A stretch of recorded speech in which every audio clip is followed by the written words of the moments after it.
In my last video, I covered NIKO joining Falcons, but obviously that leaves a huge hole now in G2. But how do you replace someone of NIKO's caliber?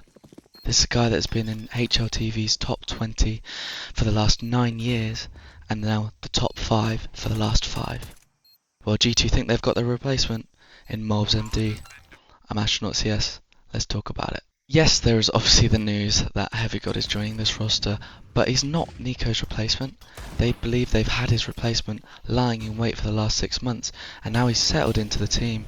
He'll be taking a lot of NIKO's spots, which, considering the rookie year he has had, is definitely worth it, you would think.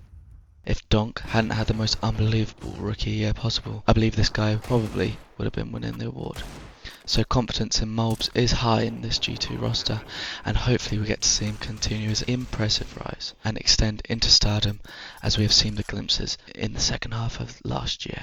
Now HEAVYGOD is a really good pickup in my opinion when I look at this roster. They're getting a strong young fragger who's also grown a lot as a player in the last year, who began the year in endpoint before joining C9 and now this G2 roster. I think the move makes real sense when looking into the future of this G2 roster, but the real test for HEAVYGOD and this G2 roster is whether they can withstand the pressure during the high pressure games, especially in front of a crowd, in my opinion. HEAVYGOD hasn't had any deep runs in big tournaments and in front of crowds, so this is my only real concern with him, but he definitely has the capability and the ceiling to be a new starter within this roster.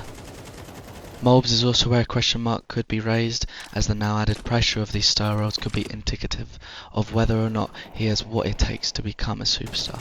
But the fragging core on this roster is now full of young blood, and surely you would think, even with such a devastating loss to NIKO, they have built themselves a new core of players that could potentially become absolute demons. There'll be quite a few role adaptations, you have to think, as HEAVYGOD and Hunter do have some clashes, maybe not in direct positions they play, but with their play styles at least. It'll be an intriguing team to watch to see how they choose to adapt and work with these clashes, but I could definitely see Hunter moving into more of the lurk positions and HEAVYGOD joining the trading pack. I feel like this is the blatant choice that should work for this size. Plus, I imagine Snacks would then become the space taker or entry fagger to then allow the likes of Mobs and then HEAVYGOD to be the ones to trade him.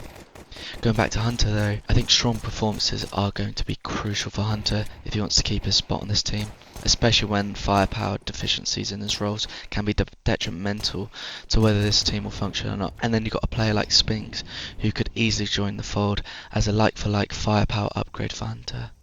I do think though the experience that he has will be a big help for this team, and he could probably aid Snacks in calling too, especially if he does go into these lurker spots where he can provide more additional information to his IGL.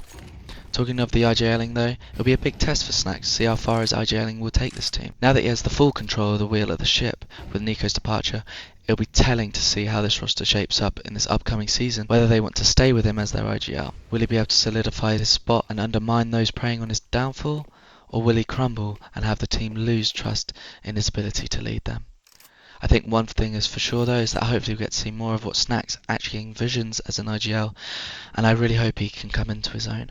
He doesn't necessarily need to frag per se, but just needs to create a strong structure and trust for his players to allow them to frag, since the abilities of those around now, when you look on paper, are right up there when you look at X Factor and the fragging potential.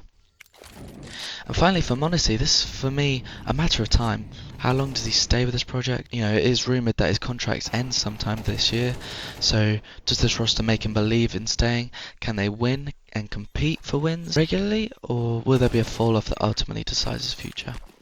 Also, now that he is also the face of the team, with NIKO's departure, will he have a drop off like he did in Shanghai? Or will he continue his superstar prodigy form that he's consistently showed to us since joining the Tier 1 scene? I hope though that this roster lives up to the expectations, because this team can really allow us to have quite a few top Tier 1 teams that are able to compete for trophies consistently, kind of like we had last year. Let me know what you think about this G2 roster though with HEAVYGOD. Do you think they do well this season? And do you think m0NESY stays or goes by the end of it? Let me know. Thanks for watching.